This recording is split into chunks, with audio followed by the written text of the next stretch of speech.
بیاد بهتون یه کتاب خیلی جذاب و زیبا نشون بدم.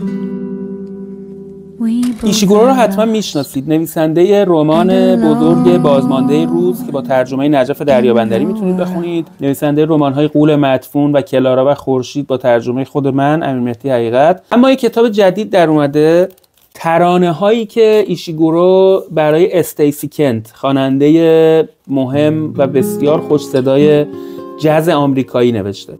You say it's the way these passing years have treated you. ایشیگورو یه مقدمه خیلی خوب نوشته در این کتاب، برعکس اون ترند این روزها که همه حتی در نویسندگی میگن که یه کاری کن که در نگاه اول و در لحظه اول مخاطبت مجذوب و مسحور بشه. ایشیگورو از اثر بلند مدت ترانه بر ذهن مخاطب حرف زده. عنوان کتاب هم اسم یکی از ترانه هاست، تابستونی که با هم زیر بارون از اروپا گذشتیم. I've been here before, more often